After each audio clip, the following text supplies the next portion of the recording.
ഒറ്റ മന്ദാരം. രചന അൻഷി. അവതരണം Jemsy. Hello sir, ഞാൻ ഹേമയാണ്.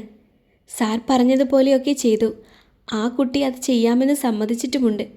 പിന്നെ എനിക്കൊരു സംശയം, സാറിന് എന്തിനാണ് ആ പയ്യന്മാരോട് ഇത്ര ദേഷ്യം?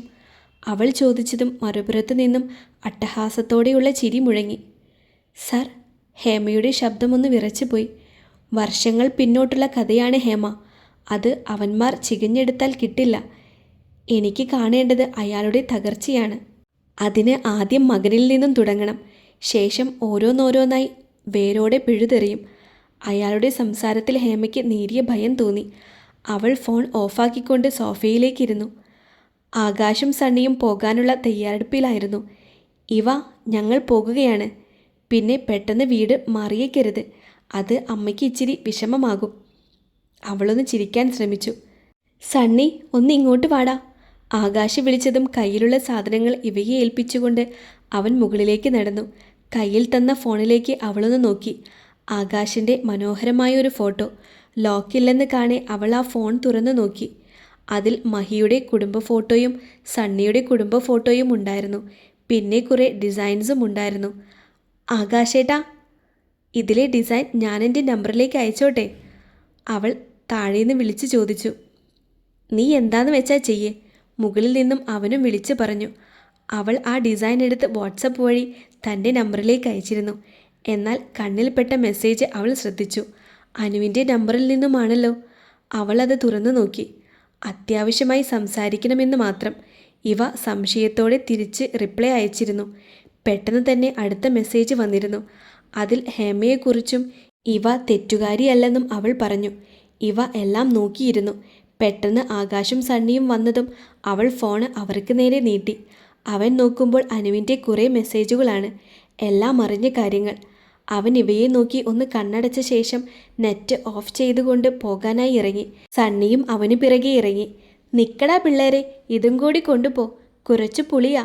അവിടെ പ്രഭ തീർന്നു എന്ന് പറഞ്ഞിരുന്നു. ഒരു കുപ്പിയുമായി ആനി വന്നു പറഞ്ഞു. എനിക്കെങ്ങും വയ്യ ഇത് ചുമന്നു പോകാൻ. അമ്മ ഒന്ന് പോയേ. മോനെ ആകാശേ, നീ കൊണ്ടുപോകില്ലേ? ആനി ചോദിച്ചതും അവൻ തലയാട്ടി സമ്മതിച്ചുകൊണ്ട് ആ കുപ്പി വാങ്ങി തൻ്റെ ബാഗിലിട്ടിരുന്നു. നിനക്ക് വല്ല വട്ടുമുണ്ടോടാ? സണ്ണി ആകാശിനെ നോക്കിക്കൊണ്ട് ചോദിച്ചു. നീ നടന്നേ, പോകാം. കൂടുതൽ പറഞ്ഞു നിൽക്കാതെ യാത്ര പറഞ്ഞുകൊണ്ട് ഇരുവരും പോയിരുന്നു. ഇവയും ആനിയും അകത്തേക്ക് നടന്നു. എങ്ങനെയുണ്ട് നിന്റെ വർക്കൊക്കെ? മഹിമ ആളെങ്ങനെ? നല്ല ഒരു സുന്ദരി. നെറ്റിയിൽ വലിയ വട്ടപ്പൊട്ടുമൊക്കെയായി സദാ ഗൗരവം പൂണ്ടിരിക്കുന്ന ഒരു ചേച്ചി. അതെന്തേ, അവൾ ചിരിക്കില്ലേ? ഇല്ലെന്ന് തോന്നുന്നു ടീച്ചറെ. ഞാൻ അങ്ങോട്ട് എന്ത് പറഞ്ഞാലും മുഖം ഏറ്റിപ്പിടിച്ച് എന്ന് മൂളും, അത്രമാത്രം. പരാതി പോലെ അവളെല്ലാം ആനി ടീച്ചറോട് പറഞ്ഞു. ചുമ്മാതെ ആവില്ല ഇവ. അവരുടെ പ്രകൃതം അങ്ങനെയാവും. അവർ സംസാരിച്ചു കൊണ്ടിരിക്കുന്നതിനിടയിലാണ് ഒരു കാർ വീടിന് മുന്നിൽ വന്നു നിൽക്കുന്നത്. ഇച്ചായനാണെന്ന് തോന്നുന്നു. നീ വന്നിട്ട് ദിവസങ്ങൾ കഴിഞ്ഞിട്ടും ആളെ കണ്ടിട്ടില്ലല്ലോ. വാ. അവർ അവളെ കൂട്ടി പുറത്തേക്ക് നടന്നു. കാറിൽ നിന്നും അത്യാവശ്യം 55 വയസ്സോളം പ്രായം തോന്നിക്കുന്ന ഒരാൾ പുറത്തേക്കിറങ്ങി. കഷണ്ടി തലയാണെന്ന് കാണെ ഇവയ്ക്ക് അവിടെയൊന്ന് തൊട്ടു നോക്കാൻ തോന്നി. ആ, രണ്ടുപേരും പുറത്ത് തന്നെയാണല്ലോ. എന്ത് പറ്റി? മകൻ പോയ വിഷമത്തിലാണോ നീ? അകത്തേക്ക് വന്നുകൊണ്ട് അയാൾ പറഞ്ഞു. അപ്പോൾ ഇതാണ് നീ പറയാറുള്ള നിന്റെ പ്രിയപ്പെട്ട സ്റ്റുഡൻറ്റ് അവന്തിക വിനോദ്. മോൾക്ക് ഇവിടെയൊക്കെ പിടിക്കുന്നുണ്ടോ? അതോ ഞങ്ങൾ രണ്ട് പ്രായമായവരായതുകൊണ്ട് മടുപ്പുണ്ടോ? അയാൾ ചിരിയോടെ അകത്തേക്ക് കയറി. അങ്ങനെയൊന്നുമില്ല. ഞാൻ സാറിന് കാപ്പിയെടുക്കാം. അവൾ ഒഴിഞ്ഞു മാറിക്കൊണ്ട് അടുക്കളയിലേക്ക് നടന്നു. മഹി, നിന്നെ അച്ഛൻ വിളിക്കുന്നു. എന്തിന്? ഉപദേശിക്കാനാണെങ്കിൽ ഞാനില്ല. അന്നത്തെ പ്രശ്നത്തിൽ തന്നെ അച്ഛൻ്റെ കൊട്ടക്കണക്കിന് ഉപദേശം കേട്ടതാ. താല്പര്യമില്ലാതെ പറഞ്ഞവൻ. അച്ചു അവനെ തുറച്ചു നോക്കി. എഴുന്നേറ്റേ നീ. മറ്റുള്ളവർക്ക് നീ പുലിയാകും. എൻ്റെ മുന്നിൽ വെറും എലിയ. തറ തൂക്കുന്ന ചൂലെടുത്ത് അടിക്കും നിന്നെ. പ്രഭ അവനെ രൂക്ഷത്തോടെ നോക്കിപ്പോയതും പണി ചോദിച്ച് മേടിച്ച കണക്കെ അവൻ്റെ മുഖം ചമ്മിപ്പോയി. അടുത്തു നിന്നും വലിയ ശബ്ദത്തിലുള്ള ചിരി കേൾക്കെ അവളെ ഒന്ന് പിടിച്ച് തള്ളിക്കൊണ്ട് അവൻ പുറത്തേക്ക് നടന്നു. കട്ടിലിൽ ഇരുന്നവൾ അവൻ്റെ തള്ളലിൽ നിലത്തേക്ക് വീണിരുന്നു. അതിൽ നടുവേദനയായതും പുറത്തേക്ക് പോകുന്നവനെ നോക്കി 4 തെറിയും വിളിച്ച് എഴുന്നേറ്റുകൊണ്ട് അവൾ സ്വന്തം മുറിയിലേക്ക് പോയി. താഴെ ചെല്ലുമ്പോൾ തന്നെ കാത്ത് അച്ഛൻ സോഫയിൽ ഇരിക്കുന്നുണ്ടായിരുന്നു. കയ്യിൽ കാര്യമായ എന്തൊക്കെയോ പേപ്പേഴ്സും നോക്കുന്നുണ്ടായിരുന്നു. അച്ഛൻ വിളിച്ചെന്ന് അമ്മ പറഞ്ഞു. താഴ്ന്ന ശബ്ദത്തിൽ പറയുമ്പോൾ അവനിൽ അച്ഛനോട് ബഹുമാനവും പേടിയും ഒരുപോലെയുണ്ടായിരുന്നു. എന്തായി നിന്റെ തീരുമാനം? ഇവിടെ തന്നെ തുടരാനാണോ നിന്റെ ഭാവം? ഒരിക്കൽ നിന്നോട് ഇത് മതിയാക്കി പഠിച്ചത് പൂർത്തിയാക്കാൻ ഞാൻ പറഞ്ഞതാ. അന്ന് നിനക്ക് ഇങ്ങനെയൊരു പ്ലാൻ തോന്നിയപ്പോൾ നടക്കട്ടെ എന്ന് കരുതി. എന്നിട്ട് പോലീസ് സ്റ്റേഷൻ പോയി മീഡിയ വരെ കയറി നീ. എൻ്റെ വില ഇനിയും നീ കളയരുത്, അയാൾ കർക്കശത്തോടെ പറഞ്ഞു. അത് ഇവൾക്ക് പറ്റിയ ഒരു ഇൻസിഡൻറ്റ്. ആ കുട്ടി ഇത്രയും വലിയ പ്രശ്നമാക്കുമെന്ന് ഞാനും കരുതിയില്ല. ഇപ്പോൾ ആളുകൾക്കിടയിലുള്ള അഭിപ്രായം മാറ്റി നല്ല അഭിപ്രായം കൊണ്ടുവരണം നീ. അത് നടന്നില്ലെങ്കിൽ ഞാൻ പറഞ്ഞ കാര്യം നീ ചെയ്തു തരണം, അയാൾ ആജ്ഞാപിക്കുകയായിരുന്നു. തൻ്റെ മുറിയിലേക്ക് തിരിഞ്ഞു നടക്കുമ്പോൾ അവൻ്റെ മനസ്സിൽ ഇവ മാത്രമായിരുന്നു. ഒരുവൾ കാരണം ജീവിതത്തിൽ സംഭവിക്കുന്ന കാര്യങ്ങൾ അവൻ്റെ പ്രതീക്ഷകൾ മാറ്റിമറിക്കുകയായിരുന്നു. പക്ഷേ അവളെ കുറ്റപ്പെടുത്തൽ ഇനി സാധ്യമാവില്ലെന്ന് അവൻ്റെ മനസ്സ് പറഞ്ഞു കഴിഞ്ഞിരുന്നു.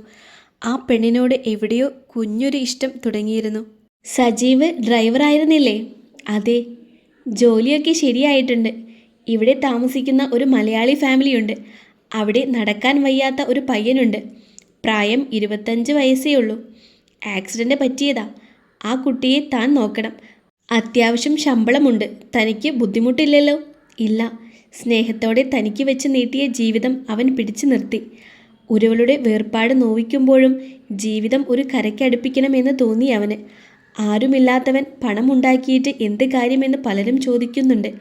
ഇപ്പോൾ മനസ്സിൽ ഒരു മറുപടിയുണ്ട്. എന്നെപ്പോലെ ആരുമില്ലാത്തവരെ എനിക്ക് സഹായിക്കാനാണ് എന്ന്. ജീവിതം പുതിയ വഴിയിലേക്ക് നീങ്ങുമ്പോൾ മറ്റൊരു പെണ്ണിൻ്റെ മുഖവും ഇനി അവനിൽ പതിയില്ലെന്നുറപ്പാണ്. വിധിച്ചിട്ടില്ലാത്തവർക്ക് വേണ്ടിയുള്ള കാത്തിരിപ്പ് ഹൃദയത്തിൽ സുഖമുള്ള നോവാണ്.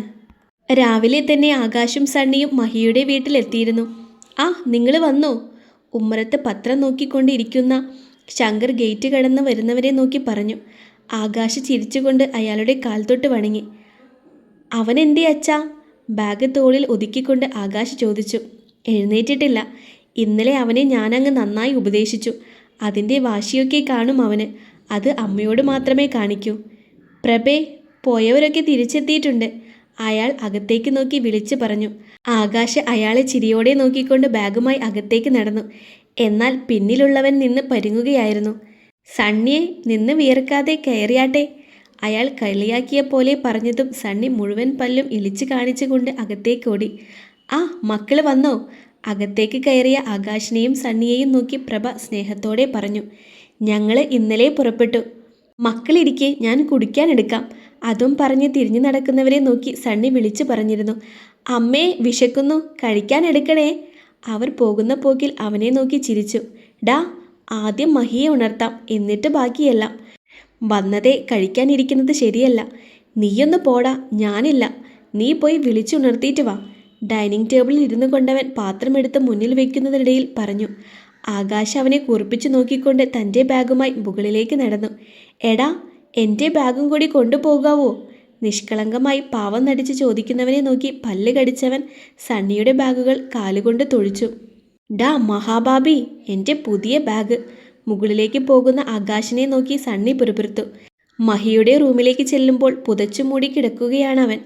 ആകാശ് അവൻ്റെ മുകളിൽ നിന്നും പുതപ്പ് അടർത്ത് മാറ്റി. ഡാ മഹി, എഴുന്നേറ്റേ. കിടക്കയിൽ ഇരുന്നു കൊണ്ട് ആകാശ് അവനെ തട്ടി വിളിച്ചു. മഹി വീണ്ടും ഒന്ന് തിരിഞ്ഞു കിടന്നു. ഡാ, എഴുന്നേൽക്കാൻ. ദേ, ആ സണ്ണി താഴെ കഴിക്കാനിരിക്കുന്നു. ഇപ്പോൾ ചെന്നില്ലെങ്കിൽ ഇന്ന് രാവിലെ പട്ടിണി. ആകാശ് മഹിയെ വീണ്ടും കുലുക്കി പറഞ്ഞതും അവൻ ചാടി എഴുന്നേറ്റു. നിങ്ങൾ എപ്പോൾ എത്തി? ഇറങ്ങുമ്പോൾ ഞാൻ വിളിക്കാൻ പറഞ്ഞിരുന്നില്ലേ? നിന്നെ ബുദ്ധിമുട്ടിക്കണ്ടെന്ന് കരുതി. അതാ ടാക്സി വിളിച്ച് ഞങ്ങളിങ്ങ് പോന്നത്. ഞാൻ കുളിച്ച് ഫ്രഷായി താഴേക്ക് വരാം. ഇല്ലേൽ അവൻ മുഴുവൻ കഴിക്കും. നീ പറഞ്ഞതുപോലെ നമ്മൾ പട്ടിണിയാകും. മഹി കുളിക്കാൻ പോയതും ആകാശ് ബാഗെല്ലാം ഒതുക്കി വെച്ചിരുന്നു. അവൻ കട്ടിലിരുന്നു കൊണ്ട് ഫോൺ എടുത്ത് അതിൽ അനുവിൻ്റെ നമ്പറിൽ നിന്നും ഒരു പുതിയ ഓഡിയോ മെസ്സേജ് വന്നിരിക്കുന്നു. അവനത് എടുത്തു നോക്കി. നിസ്സഹായയായ അവളുടെ അവസ്ഥയായിരുന്നു. വിശ്വസിച്ച് ആരോടും പറയാൻ പറ്റുന്നില്ല. അതാണ് സാറിനോട് പറഞ്ഞത്. സാറിനെ സഹായിക്കണം. അവസാനമായ അനുവിൻ്റെ വാചകങ്ങൾ അവൻ്റെ ഹൃദയത്തിൽ പതിഞ്ഞിരുന്നു. രാവിലെ തന്നെ പോകാനുള്ള തയ്യാറെടുപ്പിലാണ് ഇവ. ആനി ടീച്ചറും സാറും സ്കൂളിലേക്ക് പോകുന്നുണ്ട്. അവർക്ക് കൂടിയുള്ള ഭക്ഷണം തയ്യാറാക്കുന്നതിനിടയ്ക്ക് തനിക്കുള്ളതും എടുക്കാം. അതുകൊണ്ട് തന്നെ അവൾ രാവിലെ തന്നെ എഴുന്നേറ്റുകൊണ്ട് അടുക്കളയിൽ ആനിയെ സഹായിച്ചു. ഞങ്ങൾ ഇറങ്ങുവായി വാ. കുട്ടി പോകുമ്പോൾ താക്കോൽ കൊണ്ടുപോയിക്കോളൂ. സ്പെയർ കീ ഒന്ന് ഞങ്ങളുടെ കയ്യിലുണ്ട്. ചിരിയോടെ പറഞ്ഞുകൊണ്ട് ഇരുവരും കാറിൽ കയറിപ്പോയിരുന്നു. ഇവ വീടിനുള്ളിലേക്ക് നടന്നു. സ്കൂൾ അത്യാവശ്യം ദൂരമായതുകൊണ്ട് തന്നെ അവർക്ക് നേരത്തെ പോകേണ്ടിയിരുന്നു. ഇവ മിച്ചം വന്നത് അവൾക്ക് കഴിക്കാനായി എടുത്തു. ഫ്രഷായി വന്നുകൊണ്ട് അനുവിന് മെസ്സേജ് അയച്ചു. അവളുടെ മറുപടി കാണാത്തത് കൊണ്ട് തന്നെ വിളിക്കാനായി ഒരുങ്ങി. പക്ഷേ സമയം പോകുന്നതറിഞ്ഞിട്ടും വീട് പൂട്ടിക്കൊണ്ട് അവൾ കടയിലേക്ക് ഇറങ്ങി. പതിവ് പോലെ തന്നെ ഗൗരവമായിരുന്നു മഹിമ. ഇവ ചോദിക്കുന്നതിന് മറുപടി പറയുന്നതല്ലാതെ അവർ ചിരിച്ചവർ കണ്ടിരുന്നില്ല. അകത്ത് ഒരു റോസ് നിറത്തിലുള്ള നൂലുണ്ട്, അതെടുത്തു വരൂ. ഇവയോടായി പറഞ്ഞതും ഭക്ഷണം കഴിക്കാനിരിക്കുന്ന ആ കുഞ്ഞു മുറിയിലേക്ക് അവൾ നടന്നു. നൂലുകൾ തിരയുന്നതിനിടയ്ക്കാണ് അവൾ ഒരു ഫ്രെയിം ചെയ്ത ചിത്രം കാണുന്നത്. അതിൻ്റെ അടുത്ത് ചെന്ന് നോക്കുന്ന അവളുടെ കണ്ണുകൾ വിടർന്നു. പ്രശസ്ത ഡിസൈനറിനുള്ള അംഗീകാരം നൽകുന്നത് സുപ്രീം കോടതി പ്രശസ്ത വക്കീൽ ശങ്കർദാസ്. അതിലുള്ളത് മഹിമയാണെന്ന് മനസ്സിലാക്കാൻ അധികം സമയം എടുക്കേണ്ടി വന്നില്ല അവൾക്ക്. അത്രയും ഭംഗിയായിരുന്നു അവർക്ക്. പഴയതിലും ഭംഗി ഇപ്പോഴാണെന്ന് വരെ അവൾക്ക് തോന്നി. ഇത്രയും പ്രശസ്തയും കഴിവുമുള്ളവരായിട്ട് കൂടിയും അവരെന്തുകൊണ്ട് ആളുകൾ ശ്രദ്ധിക്കാത്ത രീതിയിൽ ഒരു കട തുടങ്ങി? വേണ്ടി വന്നാൽ അവർക്ക് വേൾഡിൽ തന്നെ ഒരു പാട്ടായിക്കൂടെ? അവൾ ചിന്തിക്കാതിരുന്നില്ല. അവർ പറഞ്ഞ നൂലുമെടുത്തുകൊണ്ട് അവൾ മഹിമയ്ക്കടുത്തേക്ക് ചെന്നു. ചേച്ചിക്ക് ഡിസൈൻ സെക്ഷൻ അംഗീകാരം കിട്ടിയിട്ടുണ്ടല്ലേ? എന്നിട്ടെന്തേ ചേച്ചി ഇത്രയും ചെറിയ കടയിട്ട് ഇങ്ങനെ? ചേച്ചിക്ക് വലിയൊരു അവസരമില്ലേ? അവന്തിക, നിർത്തിക്കോ. നീ നിനക്ക് പറഞ്ഞ പണി ചെയ്താൽ മതി. അവർ ചെയ്തിരുന്ന ജോലി മതിയാക്കി ദേഷ്യത്തോടെ അകത്തേക്ക് കയറി. അവരുടെ പെരുമാറ്റത്തിൽ ഇവയും വല്ലാതായിരുന്നു. അവൾ കൊണ്ടുവന്ന നൂൽ എടുത്തുകൊണ്ട് തയ്ക്കാനിരുന്നു. മനോഹരമായി ഡിസൈൻ ചെയ്ത തുണികൾ കൊണ്ട് അവർ മനോഹരമായി ഒരു കുഞ്ഞുടുപ്പ് തയ്ച്ചിരുന്നു. ഇത്രയും സമയം കഴിഞ്ഞിട്ടും മഹിമ പുറത്തേക്ക് വരാത്തത് കാണെ അവൾക്ക് വല്ലാതെയായി. അവൾ എഴുന്നേറ്റുകൊണ്ട് ആ റൂമിനടുത്തേക്ക് ചെന്നു. ശബ്ദമുണ്ടാക്കാതെ അകത്തേക്ക് നോക്കുമ്പോൾ ഒഴുകിയിറങ്ങുന്ന കണ്ണുനീർ തുടച്ചു മാറ്റുകയായിരുന്നു അവർ. ഇവ അവരെ വിളിക്കാനാഞ്ഞു. പിന്നെ വേണ്ടെന്ന് വെച്ചുകൊണ്ട് തിരിഞ്ഞു നടന്നു. താൻ കാരണമായിരിക്കുമോ അവർ കരയുന്നത്? എന്താകും അവരുടെ ജീവിതത്തിൽ പറ്റിയിട്ടുണ്ടാകുക? അനു കമ്പനിയിൽ ജോലി തിരക്കുകളിൽ ഏർപ്പെട്ടു. മനഃപൂർവ്വം തിരക്കുകളിൽ ഊളിയിടുകയായിരുന്നു അവൾ. MD വരുന്നുണ്ട് അനു, വിവേക് പറഞ്ഞതും അവൾ വല്ലാത്ത അവസ്ഥയിലായിപ്പോയി. വേറെ വഴിയില്ലാത്തത് കൊണ്ടാണ് എല്ലാ കാര്യവും ആകാശ് സാറിനോട് പറഞ്ഞത്. ഇപ്പോൾ വേണ്ടെന്ന് തോന്നുന്നു. ജോലിയെടുക്കാതെ എന്താലോചിച്ച് നിൽക്കുവാ താൻ? പെട്ടെന്ന് ആകാശിൻ്റെ ശബ്ദം കേട്ടതും അവളൊന്ന് ഞെട്ടിപ്പോയി. അവൻ അനുവിനെ ഒന്ന് സൂക്ഷിച്ചു നോക്കി. വല്ലാതെ ക്ഷീണിച്ചു പോയിരിക്കുന്നു അവൾ. മുൻപ് താൻ കണ്ടിരുന്ന പെൺകുട്ടിയല്ല ഇപ്പോൾ. മാറിപ്പോയി. ഓടി നടന്ന് ചിരിയോടെ ജോലി ചെയ്തിരുന്നവൾ ഒതുങ്ങിപ്പോയി. അനാമിക, എൻ്റെ ക്യാബിനിൽ ഒന്ന് വരണം, എനിക്ക് സംസാരിക്കാനുണ്ട്. ആകാശ് പറഞ്ഞു പോയതും അവൾ അയാൾക്ക് പിറകെ നടന്നു. എന്താ പറയാനുള്ളത്? ക്യാബിനിൽ വന്ന് പിന്നിൽ കയറുമ്പോൾ അവൾ ചോദിച്ചു. അവളുടെ ചോദ്യം കേട്ടതും അവൻ അവളെ ചികഞ്ഞു നോക്കി. അവൻ്റെ നോട്ടം കാണെ അവൾ തല താഴ്ത്തിപ്പോയി. താൻ അയച്ച മെസ്സേജ് ഞാൻ കണ്ടിരുന്നു. ഇതിലെന്തെങ്കിലും വാസ്തവമുണ്ടോ? ഉണ്ട്. ഞാൻ പറഞ്ഞതെല്ലാം സത്യമാണ്. എനിക്ക് പേടിയാകുന്നു സാർ. ജീവിതത്തിൽ ഇതുവരെ ഞങ്ങൾ ഇതുപോലെ അനുഭവിച്ചിട്ടില്ല. ഇവയുടെ സങ്കടം മാറി. അവളൊന്ന് സന്തോഷിച്ചു വന്നതേയുള്ളൂ. അവളോട് ഇത് പറയാൻ എനിക്ക് കഴിയില്ല. പറഞ്ഞ അവളുടെ സന്തോഷമൊക്കെ ഇല്ലാണ്ടാകും. അവളല്ലാതെ ഒരാളോട് പറയാൻ എനിക്ക് മനസ്സിൽ ആദ്യം വന്നത് സാറിൻ്റെ മുഖമാണ്. സാറിനെ സഹായിക്കണം. പറഞ്ഞു കഴിയുമ്പോൾ ഒരു തുള്ളി കണ്ണുനീർ ഇറ്റു വീണിരുന്നു. ഹേയ്, താൻ കരയാതെ, നമുക്ക് വഴിയുണ്ടാക്കാം, നോക്കാം. താൻ ഞാൻ പറയുന്നത് ശ്രദ്ധിച്ച് കേൾക്കണം. കൊണ്ടുവരുന്ന മെറ്റീരിയൽസ് താൻ ഗോഡൗണിൽ നിന്ന് മാറ്റി ഹേമയ്ക്ക് കൈമാറണം. സാറെന്താ പറഞ്ഞു വരുന്നത്? താൻ അത് മാറ്റി അവൾക്ക് നൽകണം. ബാക്കി നമുക്ക് നോക്കാം. ഞാൻ തൻ്റെ കൂടെയുണ്ട്, പേടിക്കണ്ട. അവൻ പറയുന്നതത്രയും അവൾക്ക് ആശ്വാസം തോന്നിയിരുന്നു. അന്ന് നേരത്തെ തന്നെ ഇവ പുറപ്പെട്ടിരുന്നു. മഹിമ പിന്നെ അവളെ പരിഗണിച്ചിരുന്നില്ല. അത് അവളെ വല്ലാതെ നോവിച്ചിരുന്നു. സംസാരിച്ചില്ലെങ്കിലും അടുപ്പം കാണിച്ചില്ലെങ്കിലും അവർ അവളുടെ മനസ്സിൽ ഇടം നേടിയിരുന്നു. വീട്ടിൽ വന്നതും കീ ഉപയോഗിച്ച് വാതിൽ തുറന്നവൾ അകത്ത് കയറി. ക്ഷീണത്തോടെ സെറ്റിയിലിരുന്നു അവൾ. ജോലി കൊണ്ടല്ല, അത് കഴിഞ്ഞുള്ള യാത്രയാണ് അവളെ ക്ഷീണിതയാക്കുന്നത്. അധിക സമയം കളയാതെ അവൾ ഫ്രഷ് ആവാനായി വന്നു. ശേഷം എല്ലാവർക്കും കുടിക്കാനായി കോഫി ഉണ്ടാക്കി. ഒരു കപ്പ് കോഫി എടുത്തുകൊണ്ട് അവൾ ഫോണുമായി പുറത്തേക്കിറങ്ങി. അനുവിനെ വിളിച്ചുകൊണ്ട് അവൾ ഉമ്മറപ്പടിയിലിരുന്നു. ഹലോ, നീ എവിടെയായിരുന്നു? രാവിലെ മുതൽ വിളിക്കുവാ നിന്നെ. എത്ര വിളിച്ചു? കണ്ടാലെങ്കിലും തിരിച്ചു വിളിക്കുമെന്ന് കരുതി. തിരക്കായി പോയി ഇവ. നിനക്കറിയില്ലേ, ഈ വർഷത്തെ വലിയ ഫാഷൻ കോൺടെസ്റ്റ് വരാൻ പോവാ. അതിന് വേണ്ട ഡ്രസ് ഡിസൈൻ ഇവിടുന്ന് 2-3 പേര് ഓർഡർ ചെയ്തിരിക്കുന്നത്. മെറ്റീരിയൽസ് എല്ലാം ഇറക്കുന്ന സമയമല്ലേ? അനു പറഞ്ഞതും ഇവയുടെ ചിന്ത പോയത് മറ്റൊരു വഴിക്കായിരുന്നു. മഹിമയെ കൊണ്ട് ഒരു ഡ്രസ്സ് ഡിസൈൻ ചെയ്യിക്കാൻ അവൾ ആഗ്രഹിച്ചു. നീ ഞാൻ പറയുന്നത് കേട്ടോ ഇവ? കേൾക്കുന്നുണ്ടടി. പിന്നെ ഇന്ന് ഒരു കാര്യമുണ്ടായടി. ശേഷം ഇന്ന് കണ്ട ഫോട്ടോയും ശേഷം അവർ വഴക്ക് പറഞ്ഞതുമെല്ലാം അവൾ അനുവിനോട് പറഞ്ഞു. അങ്ങനെ നിന്നെ വഴക്ക് പറയാൻ മാത്രം നീയൊന്നും പറഞ്ഞില്ലല്ലോ. അതാ ഞാനും ചിന്തിച്ചേ. അവർക്ക് എന്തൊക്കെയോ പ്രശ്നങ്ങളുള്ള പോലെ. ഇവ നമ്മുടെ പ്രശ്നങ്ങൾ തന്നെ മാറി വരുന്നതേയുള്ളൂ. ഇനി മറ്റുള്ളവരുടെ പ്രശ്നം തിരക്കി പിടിക്കാൻ നിൽക്കണ്ട നീ. അനു അവളെ പറഞ്ഞ് പിന്തിരിപ്പിച്ചു. ഫോൺ വെച്ച് കഴിഞ്ഞതും അവൾ വീട്ടിൽ വിളിച്ചു. അച്ഛനും അമ്മയും നീനുവും ഒരുപാട് നേരം സംസാരിച്ചു. നീനുവിൻ്റെ കുറേയേറെ പരിഭവങ്ങൾ അവൾക്ക് തീർക്കാനുണ്ടായിരുന്നു. നന്ദു എത്തിയില്ലേ അമ്മേ? അവൻ വന്നില്ല മോളെ. എന്തോ തിരക്കിലാണെന്ന് പറഞ്ഞു. സമയമാവുന്നേ ഉള്ളൂ, വന്നോളും. എന്നാൽ ഞാൻ വെക്കുക, അച്ഛനോട് പറയണം. ഫോൺ വെച്ചുകൊണ്ട് അവൾ അകത്തേക്ക് കയറി. പുതിയ നാടും പുതിയ ജോലിയും സജീവനെ സന്തോഷപ്പെടുത്തിയിരുന്നു. 20 വയസ്സായ ചെറിയ പയ്യൻ വളരെ നല്ല പെരുമാറ്റമായിരുന്നു അവനിൽ. സജിയേട്ടാ, എനിക്ക് നാട്ടിലൊക്കെ പോകാൻ വലിയ ആഗ്രഹ. ഏട്ടൻ എന്നെ ഒന്ന് കൊണ്ടുപോകുമോ? അവൻ്റെ ബെഡ്ഷീറ്റ് വിരിക്കുന്നതിനിടയിൽ ആ ചെറുപ്പക്കാരൻ ചോദിച്ചു. നീ പറഞ്ഞോ ഹാഷി, നിനക്ക് എവിടെയാ പോവണ്ടേ? നാട്ടിൽ നിനക്ക് പോകണമെന്നുണ്ടെങ്കിൽ ആദ്യം എൻ്റെ നാട്ടിലേക്ക് തന്നെ ആയിക്കോട്ടെ. സജീവ് പറഞ്ഞതും അവൻ ചിരിച്ചു. 2 ദിവസം കൊണ്ട് തന്നെ അവർ അത്രയും അടുത്തിരുന്നു. സജിയേട്ടാ, ആ ചേച്ചിയെ അത്രയ്ക്ക് ഇഷ്ടമാണോ? അവൻ്റെ ചോദ്യത്തിന് മുന്നിൽ സജീവ് ഒരു നിമിഷം പതറി. നീ എങ്ങനെ? ഫോണിലെ വാൾപേപ്പറിൽ നോക്കി കരയുന്നത് ഞാൻ കാണാറുണ്ട്. എന്തേ, ആൾ ഇഷ്ടമല്ലെന്ന് പറഞ്ഞോ? അവളെ ഞാൻ അർഹിക്കുന്നില്ല ഹാഷി, സജീവ് ആ പയ്യനെ ബെഡിലേക്ക് എടുത്ത് കിടത്തുന്നതിനിടയിൽ പറഞ്ഞു. 1 മാസം കഴിഞ്ഞ് നമുക്ക് നിങ്ങളുടെ നാട്ടിൽ പോകാം.